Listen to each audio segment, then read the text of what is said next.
مفتی صاحب، اسی طرح کا ایک اور سوال بھی ہے، اور کن موقعوں پر شوہر پر اپنی ہی بیوی حرام ہو جاتی ہے؟ اللہ اکبر۔ تو یہ بھی کچھ ایسے مواقع ہیں جو ہماری فلمیں اور ڈرامے نہیں سکھاتے، نہیں سکھاتے، بالکل۔ بدقسمتی سے بہت ساری غلط چیزیں سکھاتے ہیں، صحیح نہیں سکھاتے۔ تو ان مواقع میں سے ایک ہمارے معاشرے میں بھی چلتا ہے کہ خاوند نے مذاق میں باتوں باتوں میں کہہ دیا چپ کر جا میری ماں، اور بیوی کی جان نکل گئی، لو جی اس نے تو مجھے ماں کہہ دی ہے، فوراً فون کر کے ماں کو بتایا، ابو کو بتایا، لو جی میرے خاوند نے تو یہ کر دیا۔ یا وہ مذاق میں گھر میں بہنیں تھیں تو بیوی کو بھی باتوں باتوں میں کہہ بیٹھا کہ چل باجی چپ کر جا، تو بس اس کی جان نکل گئی کہ مجھے تو اس نے طلاق دے دی، مجھے اپنے اوپر حرام کر لیا ہے۔ ایسا نہیں، عربوں کے ہاں یہ رواج تھا کہ وہ اگر کسی بیوی کو طلاق دینا چاہتے تو اس کو لفظ طلاق بولنے کی بجائے کہہ دیتے تھے کہ آج سے تو میری ماں کی طرح مجھ پر حرام ہے،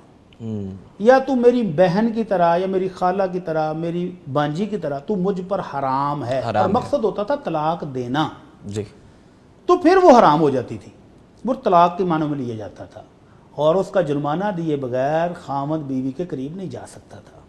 اور سورہ مجادلہ 28واں پارہ شروع ہو رہا ہے، ایک بوڑھی صحابیہ ہیں سیدہ خولہ رضی اللہ عنہا، وہ شکایت لے کر آ گئی نبی علیہ السلام کے پاس، اور اما جی عائشہ کہتی ہیں قربان جاؤں میں اپنے رب کے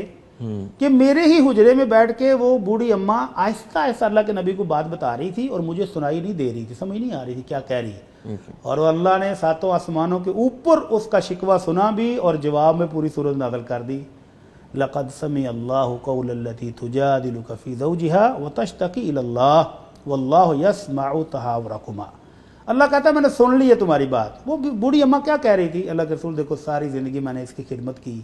اس کے بچوں کو پالا، اس کی خدمت کی، اب میں بوڑھی ہو گئی ہوں تو مجھے طلاق دے رہا ہے، مجھے کہہ رہا ہے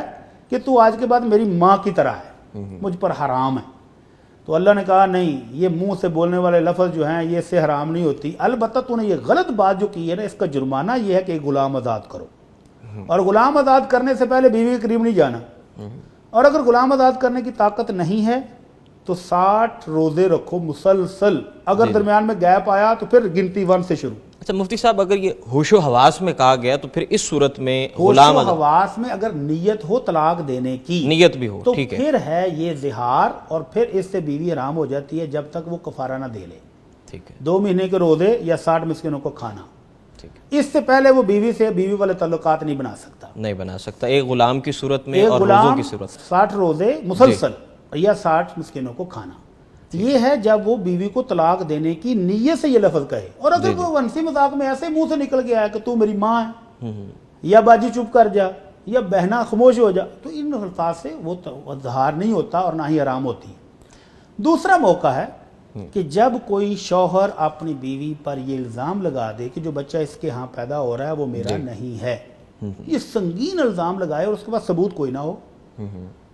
بیوی اعتراف نہیں کرتی اور خاوند نے الزام لگا دیا، تو شریعت کہتی ہے کہ ان کو مسجد میں کھڑا کرو اور ان سے 4 قسمیں دے کر گواہی لو، کہ خاوند کہے میں سچا ہوں یہ جھوٹی ہے، وہ کہے کہ یہ جھوٹا ہے میں سچی، اس کو کہتے ہیں لیان۔ اس کے بعد بھی یہ عورت اس خاوند کے لیے ہمیشہ ہمیشہ حرام ہو جائے گی۔ جی، تیسری صورت ہے کہ جب خاوند نے ایک طلاق دی، صلح ہو گئی، دوسری مرتبہ پھر کبھی دے دی، پھر خاندان نے صلح کرا دی، اور اگر اس نے پھر تیسری بھی دے دی تو اللہ کہتے ہیں فَإِن طَلَّقَهَا فَلَا تَحِلُّ لَهُ حَتَّى تَنكِحَ زَوْجًا غَيْرَهُ، تو یہ بیوی اس خاوند پر حرام ہو جائے گی اس وقت تک کہ یہ خاتون کہیں اور شادی کرے، اور وہ خاوند فوت ہو جائے یا وہ اپنی مرضی سے اس کو طلاق دے دے تو یہ واپس آ کر سابقہ شوہر سے نکاح کر سکتی ہے، اس وقت تک یہ اس پر حرام ہو جائے گی۔ تو یہ چند ایک صورتیں تھیں جس میں بیوی خاوند کے لیے حرام ہو جاتی ہے۔ اس کے علاوہ یہ ہے کہ بیوی خاوند کے لیے مخصوص دنوں میں جب اس کو مینسز آ رہے ہوتے ہیں تو بیوی سے صرف ایک کام حرام ہوتا ہے، ٹوٹل بیوی حرام نہیں ہے، خاوند اس کے ساتھ لیٹ سکتا ہے،